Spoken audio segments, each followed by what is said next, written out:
Good morning to all students. Today we are going to start a question answer from chapter number 9, class 7th at the page number 105. Let's start our question answer. First question is given.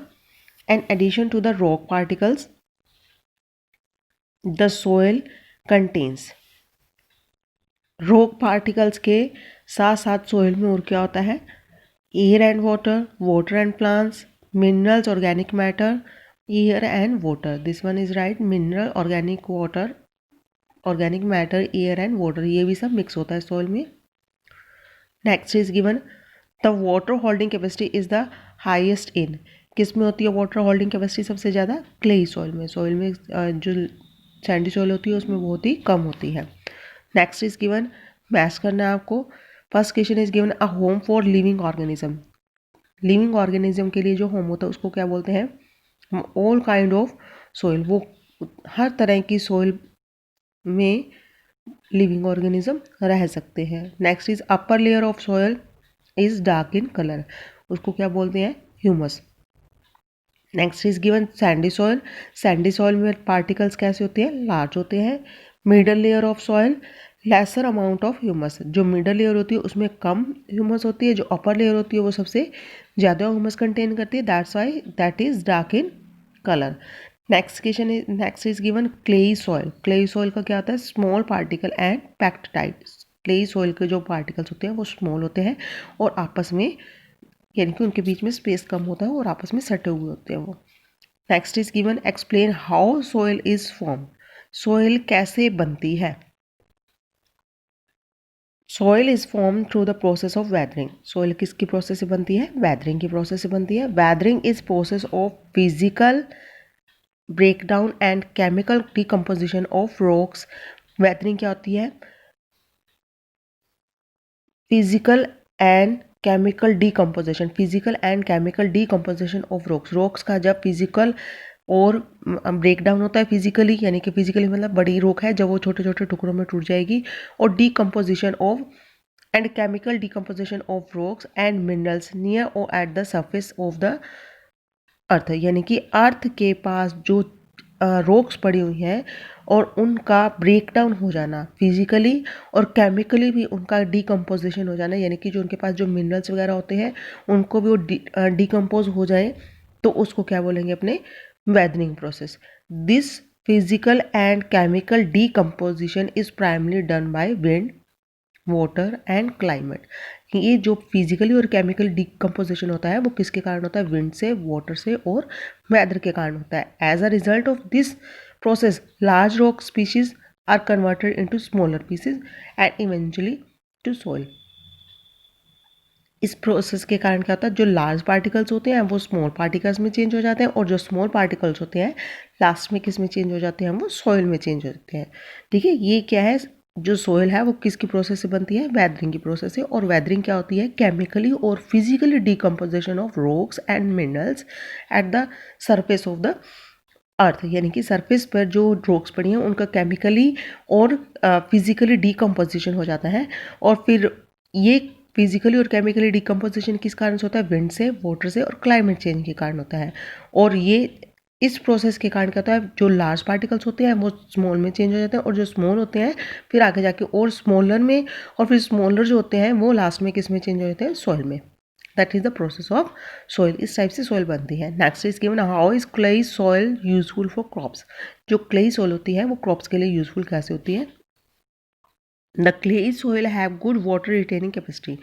जो clayey soil होती है उसमें water को retain करने की capacity बहुत ज़्यादा होती है and in rich in humus. और जो क्लेई सॉइल होती है उसमें ह्यूमस बहुत ज़्यादा होता है एंड वेरी फर्टाइल. इस कारण से वो क्या होती है? बहुत ही फर्टाइल होती है जिसमें कि अपने क्रॉप्स उगा सकते हैं. This is why it is useful for growing crops like wheat and rice. इस कारण से ये वीट और राइस जैसी क्रॉप्स को उगाने के लिए हेल्पफुल होते हैं.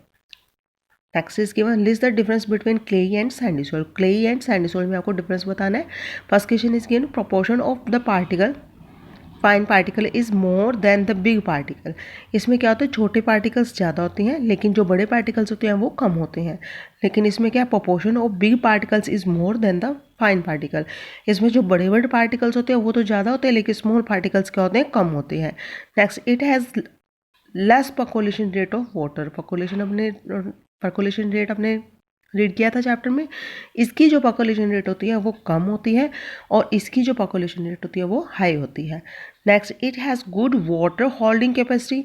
इसकी जो वाटर होल्डिंग कैपेसिटी है वो ज़्यादा होती है, यानी कि अपनी सॉइल में यानी कि सॉइल पार्टिकल जो है वो अपने में वाटर को होल्ड करके रख सकते हैं। लेकिन जो सैंडी सॉइल होती है इसकी जो वाटर होल्डिंग कैपेसिटी होती है वो कम होती है।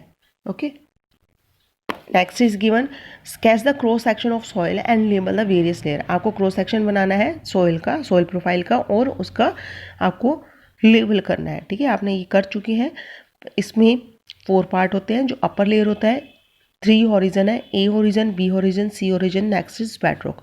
और जो ऊपर लेयर होती है ये वाली, उसको अपने क्या बोलते हैं, ह्यूमस लेयर। ठीक है, जो जिसमें ये प्लांट्स वगैरह ऑर्गेनिक मैटर होते हैं उसको बोलते हैं ह्यूमस। फिर उसके बाद क्या आ जाता है, स्मॉल जैसे सैंड होती है, ऑर्गेनिक पार्टिकल्स इसमें भी मिक्स रहते हैं तो उसको ए ओरिजिन बोलते हैं। ए ओरिजिन के डाउन साइड में आएंगे तो अपने को छोटे छोटे पार्टिकल्स मिलेंगे रोक के। ठीक है, तो उसको क्या बोलते हैं, बी ओरिजिन। और फिर सी ओरिजिन में क्या होता है, थोड़े बड़े पार्टिकल्स आने लगते हैं, स्टोन वगैरह मिले हुए होते हैं। ठीक है, उसको बोलते हैं अपने सी origin.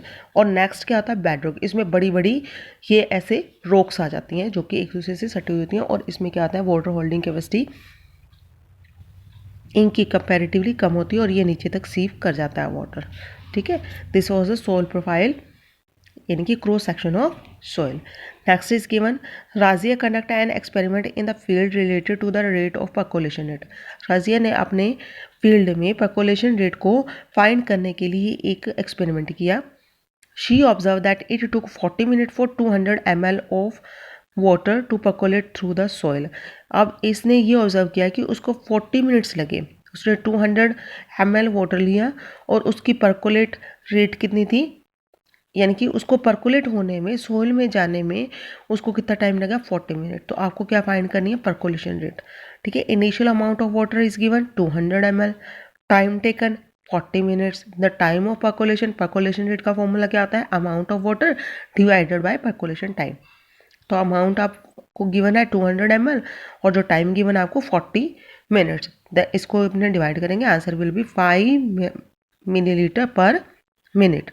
Okay, next question is given, explain how soil pollution and soil erosion could be prevented। soil pollution और soil erosion को अपने कैसे रोक सकते हैं। prevention of soil pollution, soil pollution को कैसे रोकेंगे, polythene bags and plastic should be banned, इनको बैन करना चाहिए। Waste product and chemical should be treated before they release into soil.